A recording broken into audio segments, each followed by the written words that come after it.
Hello everyone, I am Khushbu डाक and welcome to all of you आपका अपना channel शिक्षा मिशन। तो अभी तक अपन ने पढ़ा था न्यूटन का फर्स्ट लॉ और साथ में ही किए थे न्यूटन के फर्स्ट लॉ पे न्यूमेरिकल क्वेश्चन। अब आज स्टार्ट करते हैं अपन नेक्स्ट न्यूटन का सेकंड लॉ, फिर इस पे करेंगे अपन न्यूमेरिकल क्वेश्चन। तो न्यूटन का सेकंड लॉ अपन को बताता है किसी भी वस्तु के संवेग में परिवर्तन की दर उस पे लगे बल के बराबर होती है। जैसे अगर कोई वस्तु है तो वस्तु का संवेग समय के साथ में कितना परिवर्तित हो रहा है वो बराबर होगा उस वस्तु पे कितना बल लग रहा है। तो फोर्स इक्वल होता है चेंज इन मोमेंटम पर चेंज इन टाइम। टाइम के साथ में किसी भी वस्तु का जो मोमेंटम होता है वो कितना चेंज होता है वो इक्वल होता है फोर्स के। तो सबसे पहले देखते हैं अपन संवेग क्या होता है, मोमेंटम क्या होता है। तो देखते हैं डेफिनेशन, किसी राशि के द्रव्यमान व वेग के गुणनफल को उस भौतिक राशि का संवेग कहते हैं। अगर कोई वस्तु है उस वस्तु का कुछ ना कुछ द्रव्यमान होगा और अगर वह वस्तु गतिशील है तो उसका कुछ ना कुछ वेग होगा।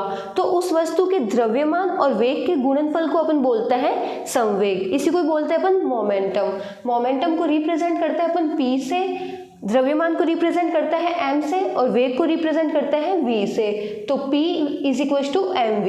यह होती एक सदिश राशि, क्योंकि जो मोमेंटम होता है, संवेग होता है, उसके लिए अपन को एक पर्टिकुलर डायरेक्शन की आवश्यकता होती है और जिसमें डायरेक्शन आता है वो होती है सदिश राशि। तो ये हुई सदिश राशि। P है मोमेंटम, m है मास और v है velocity. P vector is equal to m into v vector. अब देखते हैं इसका मात्रक। इसका मात्रक क्या होता है? तो द्रव्यमान का मात्रक होता है किलोग्राम और वेलोसिटी का मात्रक होता है मीटर पर सेकंड। तो इसका मात्रक हुआ किलोग्राम इंटू मीटर पर सेकंड। इसी से अपन v में सूत्र लिख लेंगे, इसकी डायमेंशन लिख देंगे m1 L1 t की पावर -1। अब देखते हैं न्यूटन की गति का द्वितीय नियम। तो न्यूटन की गति का द्वितीय नियम है किसी वस्तु के संवेग में परिवर्तन की दर उस पर आरोपित बल के बराबर होती है। तो यहाँ पे बता रहे हैं अगर कोई वस्तु है और वस्तु का जो संवेग होता है वो समय के साथ में कितना परिवर्तित हो रहा है, जो मोमेंटम है वो टाइम के साथ में कितना चेंज हो रहा है, वो बराबर होता है उस वस्तु पे लगने वाले बल के बराबर। तो यहाँ पे अपन देखते हैं, माना m द्रव्यमान के किसी कण का वेग u है और t समय पश्चात उस कण का वेग v हो जाता है। तो यहाँ पे अपन ने एक कण लिया, एक पार्टिकल लिया, उसका अपन ने मास लिया है m, उसका मास है m और वो u वेलोसिटी से मूव कर रहा है। t टाइम बाद उसी पार्टिकल की वेलोसिटी अपन को मिलती है v। तो जब वो मूव करना स्टार्ट करता है, जब वह गति करना प्रारंभ करता है, तब तो उसका वेग है u और जब वह गति कर रहा है तो कुछ टाइम पश्चात, कुछ समय पश्चात उसका वेग हो जाता है v। तो यहाँ पे अपन देख रहे हैं उसका वेग परिवर्तित हो गया।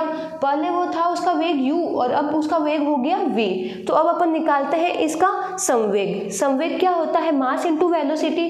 तो पहले उसका संवेग था pi is equal to initial state में उसका संवेग मिलता है, मोमेंटम मिलता है mu। संवेग क्या होता है? Mass into velocity. तो यहाँ पे मास मिल रहा है अपन को m और वेलोसिटी मिल रही है u। तो मास इंटू वेलोसिटी हो गया mu। इनिशियल स्टेट में उसका संवेग मिलता है अपन को mu, t टाइम बाद उसकी वेलोसिटी हो जाती है v। तो फाइनल कंडीशन में अपन को उसका संवेग मिलता है, उसका मोमेंटम मिलता है, वो मिलता है mv। संवेग होता है मास इंटू वेलोसिटी। मास अभी भी इसका m ही है, लेकिन अब उसकी जो उसका वेग है वो वेग मिलता है अपन को v। तो यहाँ पे अपन लिखते हैं v। तो अपन को इनिशियल कंडीशन में मोमेंटम मिला mu और फाइनल स्टेट में मोमेंटम मिला mv। अब देख रहे हो उसके वेग में परिवर्तन कितना हो रहा है। पहले तो वो चल रहा था u वेग से, t टाइम बाद वो चल रहा है v वेग से। तो वेग में कितना परिवर्तन हुआ? v minus u। तो अपन को पता चल जाएगा कि उसकी वेग में कितना परिवर्तन हुआ। जैसे कोई पार्टिकल अभी 5 मीटर पर सेकंड की स्पीड से चल रहा है, 6 सेकंड बाद वो अपनी स्पीड कर देता है 10 मीटर पर सेकंड। तो उसका वेग में परिवर्तन कितना हुआ? तो अपन निकालेंगे 10 माइनस 5। तो अपन को मिल जाएगा कि उसके वेग में परिवर्तन कितना हुआ। वैसे ही यहाँ पे है, पहले वो चलना स्टार्ट करता है u वेलोसिटी से, t टाइम बाद उसकी वेलोसिटी हो जाती है v। तो वेग में परिवर्तन अपन को मिला v माइनस u। अब यहाँ पे है परिवर्तन में लगा समय। उसका वेग जब परिवर्तित हो रहा है तो परिवर्तित होने में उसको कितना टाइम लगता है। तो यहाँ पे अपन देख रहे हैं t टाइम बाद उसकी वेलोसिटी u से v हो जाती है। तो परिवर्तन में लगा समय t। अब अपन ने पढ़ा था जो फोर्स होता है वो बराबर होता है चेंज इन मोमेंटम पर चेंज इन टाइम। टाइम के साथ में मोमेंटम कितना चेंज हो रहा है। तो यहाँ पे लिखेंगे F is equal to del p upon del t. Del p मतलब चेंज चेंज इन मोमेंटम, और डेल टी मतलब चेंज इन टाइम, टाइम के साथ में मोमेंटम कितना चेंज हो रहा है। तो यहाँ पे देखते हैं फाइनल कंडीशन में मोमेंटम मिलता है पी एफ और इनिशियल कंडीशन में मोमेंटम मिलता है पी आई। तो यहाँ पे अपन लिखेंगे फाइनल माइनस इनिशियल, तो चेंज इन मोमेंटम मिल जाएगा, और डेल टी अपन देख रहे हैं टी टाइम में ये चेंज हो रहा है। तो पी एफ की जगह लिखेंगे अपन एम वी और पी आई की जगह अपन लिखेंगे एम यू। तो अपन के पास इक्वेशन मिली f is equal to m v minus m u upon t. अब देखते हैं एम दोनों में कॉमन है तो एम को अपन बाहर ले लेते हैं। तो यहाँ पे अपन को अंदर मिलती है v minus u upon t. अपन ने गति की प्रथम समीकरण पढ़ी थी v is equal to u plus a t. तो यहाँ पे है v is equal to u plus a t. यहाँ से a की वैल्यू निकालेंगे तो अपन को मिलेगी v minus u upon t. अब देखो ये वाली इक्वेशन और ये वाली इक्वेशन बराबर है, तो अपन v minus u upon T की जगह वैल्यू पुट करेंगे a। तो यहाँ पे अपन ने इसके जगह वैल्यू पुट की a, तो अपन को फोर्स मिला F is equal to m में। अपन ने इस फॉर्म से ये वाली फॉर्म निकाली। अब ये वाली फॉर्म कब वैलिड है, तो यहाँ पे अपन देख रहे हैं जो पार्टिकल है, पार्टिकल का मास, यहाँ पे भी मास है उसका m और यहाँ पे भी मास है m। तो यहाँ पे अपन देख रहे हैं चेंज क्या हो रहा है, यहाँ पे हो रहा है चेंज सिर्फ वेलोसिटी। पहले उसकी वेलोसिटी थी u और अब उसकी वेलोसिटी है v। तो जब पार्टिकल की सिर्फ वेलोसिटी चेंज होती है और मास कांस्टेंट होता है तभी ये वाला वैलिड होता है। अगर किसी पार्टिकल का मास भी अगर चेंज हो रहा है तो उस कंडीशन में ये वाला अप्लाई नहीं होगा, उस कंडीशन में ये वाला अप्लाई होगा, जो अपन आगे डिस्कस करेंगे। तो पहले एक बार जिसको ये नोट डाउन करना है नोट डाउन कर लो। अब अपन देखते हैं अगर मास वेरी होता है तो उस टाइम कौन सा फॉर्मूला लगता है। मास कांस्टेंट होता है तब तो लगता है F is equal to m a, लेकिन मास समय के साथ में डिक्रीज हो रहा है या इंक्रीज हो रहा है, मतलब मास चेंज हो रहा है, मास कांस्टेंट नहीं है, तो उस केस में क्या फॉर्मूला लगता है। तो अपन देखते हैं फोर्स का फॉर्मूला अपन को क्या मिलता है सेकंड लॉ से, चेंज इन मोमेंटम पर चेंज इन टाइम। टाइम के साथ में मोमेंटम कितना चेंज हो रहा है वह बराबर होता है फोर्स के। तो F is equal to del p upon del t. बहुत छोटी के लिए अपन कंसिडर करेंगे तो यहाँ पे डेल की जगह अपन d ले सकते हैं, D P upon d t. तो ये हो गई इसकी डिफ्रेंशिएशन वाली फॉर्म। अब p अपन को पता है संवेग क्या होता है, द्रव्यमान इनटू वेग, तो p हो गया p is equal to m v. तो यहाँ p की जगह अपन वैल्यू पुट करेंगे एम वी। अब यहाँ पे अपन के पास में दो क्वांटिटीज है, एक मास और एक वेलोसिटी। अपन देख रहे हैं यहाँ पे मास भी वेरी कर रहा है और वेलोसिटी भी वेरी कर रही है। अगर मास वेरी नहीं करता, मास कांस्टेंट होता तो अपन मास को बाहर ले लेते हैं, लेकिन यहाँ पे अपन देख रहे हैं मास भी वेरी कर रहा है तो क्या होगा, तो दोनों का डिफरेंशिएशन होगा। अब दो चीजें आपस में मल्टीप्लाई में दे रखी है तो उनका डिफरेंशिएशन होता है, एक को बाहर लेते हैं फिर दूसरे का डिफरेंशिएशन करते हैं, फिर दूसरे को बाहर लेते हैं और पहले का डिफरेंशिएशन करते हैं। तो अब अपन कर रहे हैं एम वी का डिफरेंशिएशन, तो एम को अपन लेंगे बाहर और वी का डिफरेंशिएशन करेंगे d v upon d t. अब अपन लेंगे वी को बाहर और अब मास का डिफरेंशिएशन करेंगे तो अपन को मिलेगा d m upon d t. तो जब मास वेरी होता है और वेलोसिटी भी वेरी होती है तो उस टाइम ये वाला फॉर्मूला वैलिड होता है। F is equal to del p upon del t. P की जगह अपन ने वैल्यू पुट की, फिर इन दोनों का कर दिया अपन ने डिफरेंशिएशन, तो अपन को ये फॉर्म मिल गई। अब अपन देखते हैं मास किस केस में वेरी कर सकता है। तो अपन देखते हैं जब रॉकेट लॉन्च होता है तो उसमें अपन फ्यूल भरते हैं, तो जैसे ही रॉकेट लॉन्च होता है वो ऊपर जाता है तो उसमें से फ्यूल डिक्रीज होता रहता है। कुछ टाइम बाद में जितना फ्यूल पहले उसमें था उतना फ्यूल बाद में उसमें नहीं रहेगा, तो फ्यूल उससे बाहर फ्यूल डिक्रीज होता रहता है। और फ्यूल डिक्रीज होता है तो अपन देखते हैं जैसे जैसे एग्जॉस्ट गैस बाहर निकल रही है वैसे वैसे उसमें से फ्यूल कम हो रहा है, फ्यूल डिक्रीज हो रहा है। अगर फ्यूल डिक्रीज होगा तो उसका मास भी डिक्रीज हो जाएगा। तो अब अपन देख रहे हैं उसका मास कांस्टेंट नहीं है, तो उस केस में अपन ये वाला फॉर्मूला लगा सकते हैं। और जब मास कांस्टेंट होता है तब अपन लगाएंगे F is equal to m में। और एक और केस देखते हैं अपन, M is equal to m not root of m is equal to m not upon root of 1 minus v square upon c square. ये है मास की इक्वेशन। m है यहाँ पे, जब बॉडी का मास, जब बॉडी मोशन में होती है तो उस टाइम बॉडी का मास क्या है, और m नॉट है जब बॉडी रेस्ट में होती है तो उस टाइम उसका मास क्या है। तो अपन देखते हैं जब भी कोई वस्तु अगर गतिशील अवस्था में रहती है तो उसका मास थोड़ा सा बढ़ जाता है, लेकिन अपन देखते हैं यहाँ पे है वी स्क्वायर और यहाँ पे है सी स्क्वायर। वी की वैल्यू बहुत छोटी होती है और सी की वैल्यू बहुत बड़ी होती है। c की वैल्यू होती है 3 × 10⁸ मीटर पर सेकेंड। तो c के कंपेयर में v की वैल्यू बहुत छोटी होती है। अगर v की वैल्यू अगर 1000 भी होगी तो c की वैल्यू होगी 3 × 10⁸ मीटर पर सेकेंड। अब अपन 1000 का स्क्वायर करेंगे और इसका भी स्क्वायर करेंगे, फिर इसको डिवाइड करेंगे तो ये अपन को संख्या बहुत ही छोटी मिलेगी। अब उस संख्या को अगर अपन 1 में से लेस करेंगे और फिर उसका रूट ले लेंगे तो अपन को वो एकदम नेग्लिजिबल ही मिलेगी। इसलिए अपन नॉर्मली m = m0 ही लेते हैं। जब किसी पार्टिकल या फिर किसी ऑब्जेक्ट की जो स्पीड होती है अगर c के आसपास अगर स्पीड होती है तो उस टाइम अपन देख सकते हैं जो बॉडी मोशन में होती है तो उसका मास बढ़ जाता है। लेकिन अगर v की वैल्यू छोटी है तो इस केस में अगर v को अपन c से कंपेयर कराएंगे तो उस केस में ये वैल्यू नेग्लिजिबल हो जाती है और ये वैल्यू = 1 ही मिलती है। तो अपन को यहाँ पे m और m0 बराबर ही मिलती है। तो अपन ऐसा बोल सकते हैं अगर किसी ऑब्जेक्ट या किसी पार्टिकल की अगर स्पीड कम होती है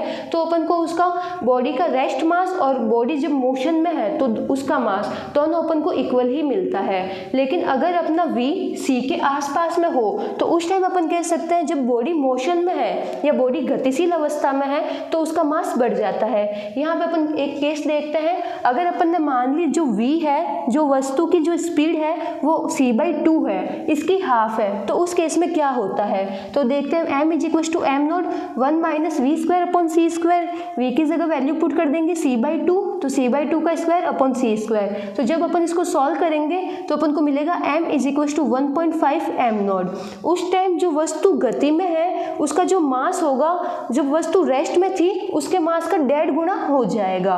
तो अपन बोल सकते हैं अगर v c के आसपास में है तो उस टाइम जो गतिशील वस्तु है उसका मास रेस्ट मास से बढ़ जाता है। अगर v की वैल्यू बहुत छोटी होती है जैसे अपन लेते हैं 250, 500, 750, 1000, 1500 तो ये वैल्यू बहुत छोटी है। c के कंपेयर में ये वैल्यू बहुत छोटी है तो उस टाइम ये वाली पूरी टर्म नेगलेक्ट हो जाती है। तो उस टाइम अपन जब बॉडी मोशन में है और जब बॉडी रेस्ट में है दोनों कंडीशन में अपन का उसका मास सेम मिलता है। तो यहाँ से अपन दो चीज़ देखते हैं। एक तो जब बॉडी का मास कांस्टेंट होता है तो निकलता है F = ma और जब बॉडी का मास वेरी करता है तो ये वाली फॉर्म एप्लीकेबल होती है। तो जो नोट डाउन करना चाहता है नोट डाउन कर लो। तो यहाँ पे अपन लेते हैं 2 क्वेश्चंस और निकाल रहे हैं कि बॉडी पे कितना फोर्स लग रहा है। तो फर्स्ट क्वेश्चन में अपन देख रहे हैं अपन के पास में एक बॉडी है, उसका मास है m और उस बॉडी पे इस डायरेक्शन में फोर्स लग रहा है। तो अपन देखते हैं ये बॉडी है, ये जो मास है ये सरफेस से कॉन्टैक्ट में है। तो जब दो बॉडी आपस में कॉन्टैक्ट में आती है तो उसके बीच में लगता है नॉर्मल रिएक्शन फोर्स। तो इस बॉडी पे जो सरफेस है वो लगाएगा normal reaction force. Normal reaction force लगता है 90 डिग्री के एंगल पे, तो इस बॉडी पे ऊपर की तरफ लगेगा नॉर्मल रिएक्शन फोर्स।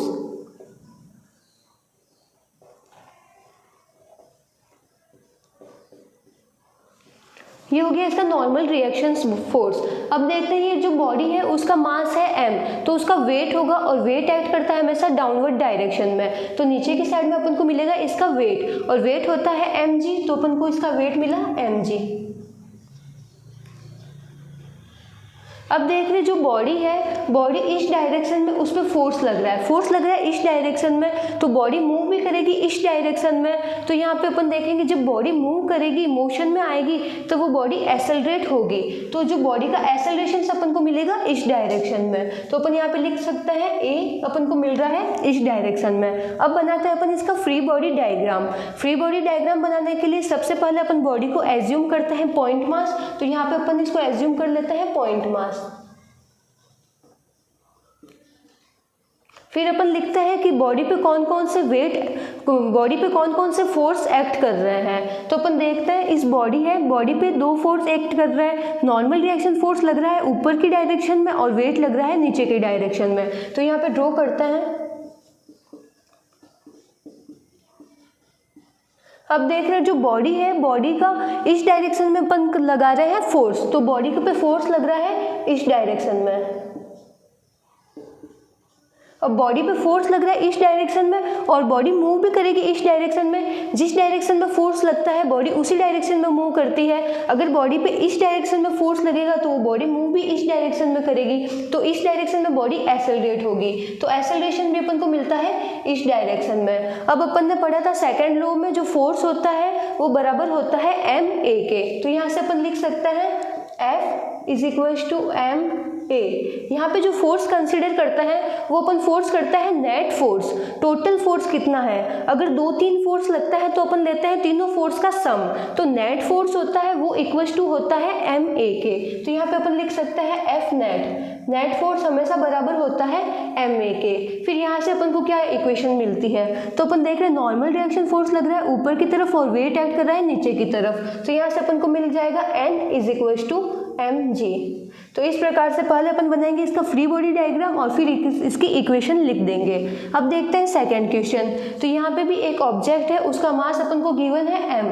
अब यहाँ पे 2 फोर्स लग रहे हैं, तो अपन जो फोर्स लेंगे वो लेंगे नेट फोर्स। तो यहाँ पे देख रहे हैं जो F2 है, F2 तो लग रहा है इस डायरेक्शन में और F1 है वो लग रहा है इस डायरेक्शन में। अब यहाँ पे एक और कंडीशन दे रखी है, यहाँ पे बोल रखा है जो F2 फोर्स है वो F1 फोर्स से ज़्यादा है। तो अपन देख रहे हैं जो F2 फोर्स है वो इस डायरेक्शन में लग रहा है और F1 फोर्स है वो इस डायरेक्शन में लग रहा है। अगर F2 फोर्स F1 फोर्स से ज़्यादा है तो बॉडी इस डायरेक्शन में मूव करेगी, जिसका जो फोर्स ज़्यादा होता है बॉडी उसी डायरेक्शन में मूव करेगी।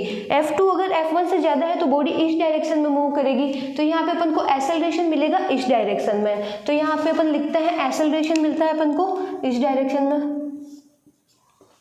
अब देखते जो बॉडी है, बॉडी का जो वेट है, वेट एक्ट करेगा डाउनवर्ड साइड में और बॉडी सरफेस से कांटेक्ट में है तो नॉर्मल रिएक्शन फोर्स लगेगा, वो लगेगा ऊपर की डायरेक्शन में।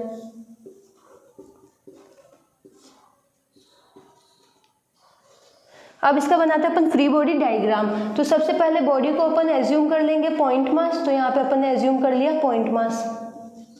अब बॉडी पे कौन कौन से फोर्स लग रहे हैं, तो अपन देख रहे हैं पहले वर्टिकल डायरेक्शन में। वर्टिकल डायरेक्शन में अपन को नॉर्मल रिएक्शन फोर्स लग रहा है ऊपर की तरफ और वेट लग रहा है नीचे की तरफ।